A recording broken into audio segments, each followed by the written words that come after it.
Hey everybody, Jason Burmis here, and it is official. Brain chips have now gotten FDA approval, and there's this piece that I watched from about 2 weeks ago that in a lot of ways is good because it actually tells you the truth that much of this technology actually started in the 60s. But at the same time gives you a very optimistic look, although there are warnings, and I'm going to give this guy credit for that, about the technology. And look, every technology can be used to empower or enslave humanity, period. It can be either, okay? And I've debated on whether or not I'm going to play the Dennis Bushnell clip from over a decade ago when he admits over 10,000 people had already received brain chips. And I'll bet you that was a conservative number. And we can only imagine what's been done behind the scenes via military programs when in like 2010 they were talking about it. They were openly doing it in 2013, 14, treating soldiers for PTSD. And some of the other things we've covered about these brain chips is they want them to be your personal pharmacy and psychiatrist. Regulate serotonin levels. Well, that's extremely dangerous. And a lot of the other dangers are actually highlighted in this ABC News piece from a couple of weeks ago. So we're going to talk about the FDA. And by the way, I'm sorry, but the FDA is not the gold standard for approving things. How many things have gotten FDA approval that later came out to be very, very dangerous? Is there a reason, that Bayer, for instance, had to pay out a bunch of money for having live HIV virus in their double shot doses of factor VIII for hemophiliacs? Is there a reason that Johnson & Johnson right now is in crazy lawsuits over baby powder and cancer? Is there a reason? Now, think about this. Is there a reason why Monsanto is losing case after case after case via Roundup and non-Hodgkin's lymphoma, among other cancers? Can you think for yourself? So the FDA approving brain chips is just the next step in transhumanism, and we have to be very wary that this is it. They want your kids on a consumer level, but they also want to couple that with forced medications via medical martial law, via the push you see right now, a la COVID 1984, and mandates for mRNA technology, which again is biotech developed by DARPA, the Defense Advanced Research Projects Agency. You get it? That's what they are. And thank God for people like Annie Jacobson that, has talked about a lot of this prosthetic stuff that we've talked about and says, when the cameras are off, they go back to the old school stuff. They don't need a prosthetic arm. They have a hook. It works better. But they're promoting this stuff on another level. So we're going to play that clip. We're going to show you the FDA stuff. I do want to remind people to thumbs it up, subscribe, and share. Not even 50 thumbs right now, guys. What's going on? We know we've been fully demonetized. I need your support. One of the best ways to do that is to make the at least free Rockfin account, okay? Come on over. We're almost 30,000 strong. So much stuff that you can't see anywhere else that's either censored here or just not on here at all, okay? Hour-plus interviews with Riss Flex. If you're a premium subscriber right now, you got a sneak peek at the Unfit Statesman, who will be joining Rockfin, despite what you might hear on that one, which is awesome because I think he's a young, funny guy, and we need more comedy as we talk about these things. And remember, I was just kicked off for 2 weeks. There's 20-plus videos here in the last month, guys, that you missed if you don't have the free Rockfin account. And then a premium account, and you endorse me, you get everybody's stuff. $9.99 a month, and there are now year-long subscriptions for $99.99 where you knock $20 off. Great deal. And it helps support creators like me. Max Blumenthal just came on. Again, Tracy is on now. More and more mainline characters are coming over to Rockfin. Awesome. Odyssey, thank you for backing up my channel. I really do appreciate it. And again, the GoFundMe links are down below. It's back. We haven't been pushing it as much because we're really pushing the Rockfin because it is an avenue for what? Free speech. Okay, so this firm is Synchron, and they have FDA approval for brain chips that will help cure paralysis. Now, again, that's why I went with this stuff. What I do want people to understand is the technology is so far that they're showing you implants. However, if not all, 99+% of what is achievable via an implant could be used with a device that is outside of the brain, that is a wearable. But they so desperately want you to have these things in your head, and think the vast majority of the population would not need them. Okay, there are other things that could be done to cure different ailments, diseases, syndromes. Now, I'm, again, not against certain ones because they can help empower humanity, and I'm not against research for people when there's nothing else out there. But I am against, promoting this stuff like it's new technology when you'll find out in this clip that it's like 1960s tech. Literally 1960s tech, and so much of it took place behind closed doors, we really don't know how far it is. Okay? BCIs are brain-computer interfaces, okay, and they want to say that they can directly stop paralysis. I don't know if that's the case. Now, this is the robot kiosk that they want you to sit down in so you can have your cool Neuralink. And again, this is old DARPA tech, and listen to music in your head. Okay? Now, this is the monkey with the brain chip that is controlling Pong. All those things right there. But again, I want to show you that this is defense.com, okay? And they're showing you PTSD in soldiers. This is old stuff. And they've already done it. And they already have these chips in people, okay? So, again, largely what we're about to show you here is old technology. So let's do it. Oh, and of course, hey, why would the desktop be available? It's happening more and more, and it's more and more annoying. We've got to replace that. There it is. Here we go.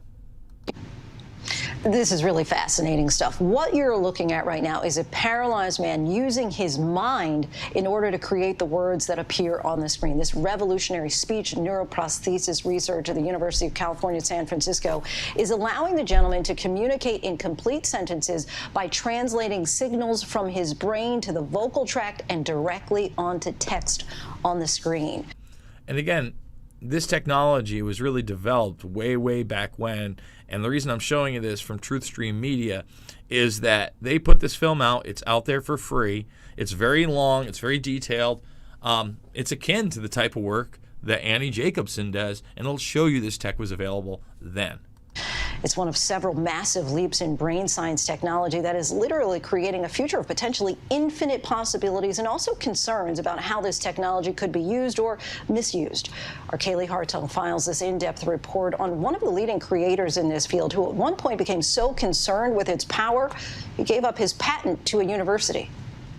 It was the viral video moment seen around the world. In April, a monkey playing a game of Pong using only its mind with the help of what's called a Neuralink. The device is Elon Musk's latest venture into a fast-evolving tech space. And again, Elon Musk, think about how much of his technology is utilized by the military-industrial complex. He puts up Starlink, they put up Blackjack, right?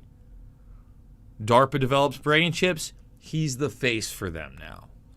Rocket ships, DARPA, NASA, born at the same time. NASA a front for the military-industrial complex. He's going to move military cargo anywhere in the world within 1 hour with SpaceX. He has the first contracts to get our astronauts back to the ISS outside of Russian ships for the first time in over a decade.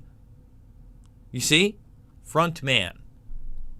Tiny chips that get implanted in the brain. Sounds like something out of The Matrix, but this is not a movie. Welcome to the real world. Brain chips are part of a revolutionary field that's been around longer than you think. Is this science fiction or is this reality?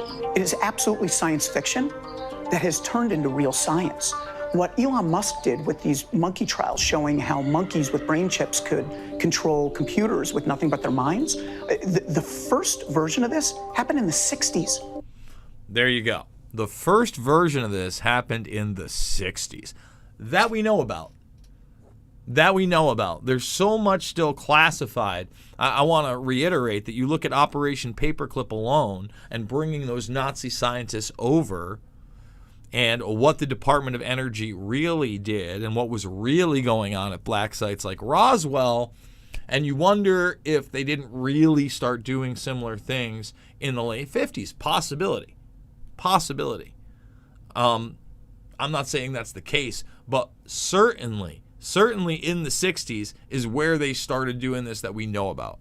Jeff Steibel is an entrepreneur, investor, and brain scientist. He's the former owner of BrainGate, a pioneering brain chip company. Explain in the simplest terms to me what that technology is. When you think of these brain chips, it's actually pretty simple. All we're doing is tapping into that electrical current, reading the language of the mind, sending it to the computer, and the computer interprets that language, converts it, and you can do all kinds of things with it. So let's just stop. Here's the issue. You can do that with wearables. 100% wireless in most cases, but they want it hardlined right in there. Really that simple. The chip, more formally known as Brain-Computer Interface, or BCI, is the size of a baby aspirin, connected to a larger device called a pedestal that gets surgically attached to the motor cortex. The goal is to profoundly improve the lives of people suffering from paralysis, brain injuries, or other spinal cord injuries by turning their thoughts into actions. The first FDA-approved clinical trial of BrainGate's neural interface system was launched back in 2004. Imagine if you were an individual who could never speak to someone, and for the first time you could type "I love you" to one of your loved ones. But again, this technology was around for a very, very, very long time back in the day. Okay, and really, it could probably be achieved where this guy could go with just a wearable. Just a wearable. Okay, and that's the big lie here with this technology right now. And it goes way, way, way beyond that. For instance, we have soldiers, and I guess we'll type this one up, that control drones with wearables. All right? So let's do that. Let's hit a plus. Soldiers control drones with thoughts. Okay? And that's, wants. There it is. Mind-controlled drones and robots. So these again are wearables. Man, I wanted actual.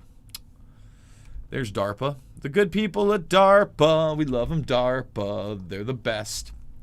So again, swarms of unmanned aerial vehicles, and they've just what we know about them.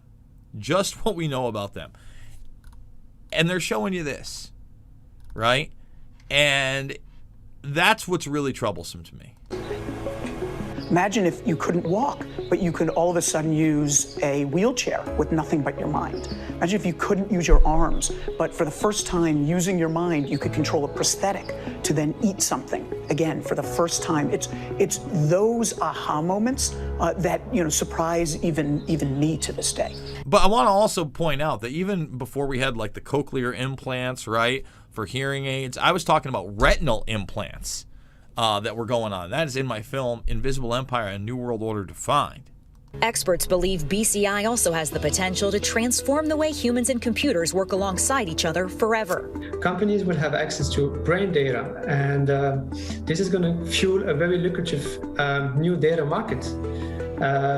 Moreover, companies will be able to sell another type of device on top of smartphones, laptops, and so on. Several companies have already moved forward with less invasive wearable versions of BCI technology. Less invasive versions of BCI technology. A lot of it's commercially available, but they want to push it so it's in there and you can't get rid of it. There is no escape. Why is that? You have to ask yourself that question. And you have to ask yourself the question of how far along is this actual technology and what is it really capable of? We don't even have 100 thumbs over on YouTube, by the way. Can we get the thumbs up, folks? aimed at everything from improving focus to controlling prosthetic limbs, even controlling gadgets with the mind. In April, the FDA gave its first ever market authorization for wearable BCI, approving a device that helps stroke patients regain mobility in their arms. French company Nextmind marketing a wearable headband, allowing this man to change the channel through sheer will alone. So again, you want to do those things. A lot of this stuff is kind of old tech and has been commercialized, and it has its own issues. But again, it's not surgically implanted in your brain, in your body. It currently retails for $399. Experts predict that BCI has the potential to be a $3.85 billion industry by 2027, according to Allied Market Research. But with great promise comes great concerns. You're going to have to share your brain data with private companies. Are you willing to share your brain data only to have a better interaction with your nearby devices? This is the question.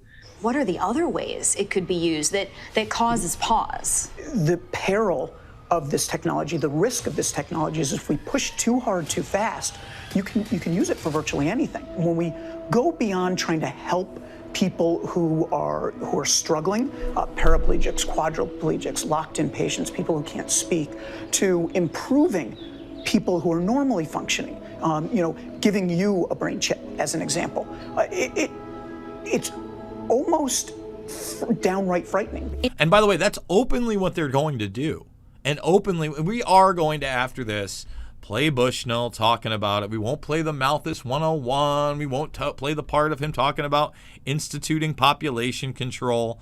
But we will play the clip, the part where he says humans are rapidly becoming cyborgs. And in the next 10 to 15 years, remember it's a decade old, that you're going to need the latest chip just to compete with the machines. They're not sure what humans are going to be doing all day.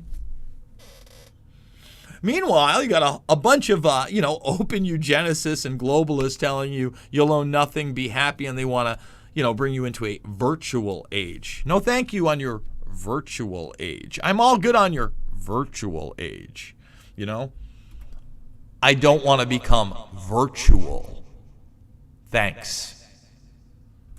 Just me. Just me. In 2020, Steibel decided to donate BrainGate to Tufts University to determine how best it should be used. The university says it's in the early stages of evaluating the technology. Explain to me the thought process in your mind for handing this over. We always knew that this served a greater humanitarian purpose. We always said that we wanted to do the right thing here, despite the fact that I have a background in the brain. The devil always said he loved you. The serial killer always said everything was going to be okay when you got in the car. I'm just saying, the road to hell is paved with good intentions. And this guy being such an optimist when they're telling you this is a transhumanist movement into a singularity, okay, into a digital virtual future. No, thank you. I knew just enough to know that it was dangerous to know just enough. We needed smarter minds to be focused on this. Daniel Dennett, one of Steibel's mentors, is an esteemed bioethicist. The newly established Tufts Consortium on Brain and Cognitive Science is partially named after him. What we're learning is that almost any technology that utilizes remote devices like Bluetooth or Wi-Fi is hackable. And certainly if you're going to have something in your brain that is going to control a limb, whether it's your limb or a limb on a drone robot of sorts, if that's hackable, you want to guard against that, and that's going to be a big issue. Aside from those risks, Steibel says there will always be great concerns when potentially world-changing inventions enter the fold. Anytime a new technology comes out, whether it's TV, the printing press, the wheel, Facebook, the internet, there are always perils. Usually, when done right, there's far more good than there is bad. Is there? Is there? Usually? Is there? I mean, you look at nuclear technology, and we've used it for energy. but it's caused death and destruction and fear in many respects. So I think there's a balance, bro. I don't know that it's usually, especially in these dark times of the inversion of reality, used to, raise people up. Sure, the internet at one time was a bastion of free speech. It's not that. Facebook isn't that anymore. Facebook just mandated shots for all its employees, along with Google. Google, 130,000 people in the United States. I mean, they're promoting censorship, medical martial law in alliance with the technopoly, and now you want to bring in human brain interfaces, not as a wearable, which is questionable enough, but you want them in people's heads. Many experts believe government will need to play a key role in the future of BCI. A lot of people are in favor of this. They think that the only way to push the humankind forward is to merge with machines. Is it something scary? Yes. Are we going to need specific regulations? Yes. Are we going to have companies trying to do things that might be illegal? Probably. That's why we need strong regulations. I'm always cautious about, Companies work with the government. Again, they don't just spy on you, via the Snowden revelations. It's since the inception. It's Promise, it's Carnivore, it's Amdocs, it's Converse, it's Norris Insight Systems. You get it? And it's on another level, and then they have their signature reduction crews. About attacking technology. But any new technology has perils and pitfalls. What you need are benevolent thinkers. Who in the fuck is benevolent? I don't know that I'm benevolent, buddy. I wouldn't trust myself with benevolent thinkers. What the fuck is that? That's some kind of like utopian, like AI, like PR slogan. Benevolent thinkers are here. Benevolent thinkers? We all suck. We all suck. Don't get me wrong. I'd like to make the world a better place, but when you're putting something like human brain interfaces in the hands of benevolent thinkers, again, the road to hell is paved with the best of intentions. And if you think there are not other people out there that will exploit your benevolence or coerce your benevolence or compromise your benevolence, give me a break. What is this happy horse shit? Trying to determine how best to use it. You believe this technology can do more good? I know this technology will do more good. I'm not just an optimist. The glass isn't half full. The glass is full. It's got part water, part oxygen. We can use both of those things to do great things. When it comes to BrainGate and these brain chips, this is going to be so good for so many people. Kaylee Hartung, ABC News. So let me stop that and let's bring up the Bush and the nil. Okay, we'll bring him right up as we do this. Thumbs it up, subscribe, and share, guys. Again, without you, I wouldn't be able to do this. We wouldn't be able to hit these hardcore issues and go beyond just what the mainstream talking points are for this stuff. I mean, come on, listen to that garbage. No, thank you.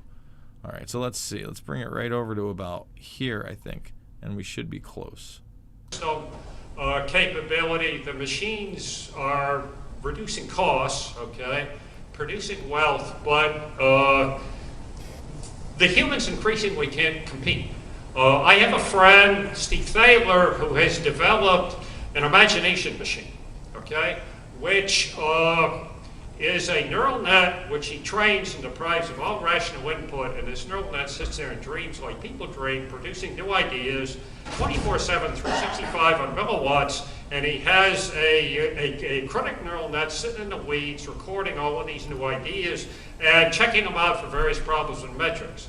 This thing has produced better toothpaste for Palmolive, it has produced better warheads for the Air Force, and it produces far more ideas, far faster and cheaper than buildings full of people, So, along with all of the other jobs which the machines are, and I've got charts on this, I have tracked which jobs, which have gone, which ones have come in. There's a magnificent book on this called by Martin Ford. It's called Lights in the Tunnel, Okay? And if you can sleep well after reading that book, okay, then you're not quite as sensitive as maybe I thought you were. I mean, you know, what people will do all day is not clear. What we're doing with these, and this is only one of the 7, okay, is that the machines are taking the jobs. And the humans increasingly can't compete. We're also becoming cyborgs, okay? We have cochlear implants, artificial retinas, artificial hearts, direct brain to prosthetic limb communication, brain chips. We put brain chips into about 10,000 people. It affects congenitally defective brains. Doctors working on brain chips are super soldiers. 15, 20 years out, if you don't have the latest chip in, you can't compete, particularly with the machines. Okay? So we are merging with the machines. Okay? There's some really massive effects of the IT, bio, nano, quantum, energetics, tech revolutions that are now on a double exponential. So there it is. And that's the head chief scientist over at NASA at Langley. And he's been talking about these things. We've really gone over it. He talks about, you know, Malthusian population control.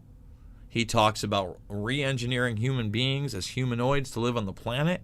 He talked about automation coming in. This is all 10 years ago. This is like 2010, 2011. And you see where it's going, guys. This is real. It is here. People need to know about this stuff. Not science fiction. It is factual. Thumbs the video up, subscribe, and share. Burmist Brigade, come on in. We didn't even get 200 thumbs up. What's going on? What's going on? We're fully demonetized here. We've been kicked off the platform twice and got our channel back. We have 2 strikes, right? So we got to be very careful. And if you want to check out all the documentary films, they're still in the documentary playlist section. Loose Change, Final Cut, Fabled Enemies, Invisible Empire, A New World Order to Find, and Shade the Motion Picture. Rockfin. Make the free Rockfin account. Come over, check out all the exclusive content. In fact, if you enjoyed my Bohemian Grove Club, where you heard exclusive stuff, the sounds of Bohemia, saw inside the annals, it's a pretty ridiculous collection firsthand of what they've got. If you want that audio, the 3 discs, only at Rockfin, you make the free account, you come follow me, you go into the chat, and at the very top, the first chat is actually a link where you can download that for free. All the sounds of Bohemia, yours for free by just making an account. How cool is that? How neat is that? Plus, my interview with RiskFlex, only available there. If you're a premium subscriber, you got to jump on the Unfit Statesman and a transhumanist future. We go even further into that Dennis Bushnell clip. In fact, we play the whole thing. So that might be worth the price of admission alone. Guys, the other links, including the GoFundMe, are down below. Thanks for joining me. I love you, and I'll see you on the flip.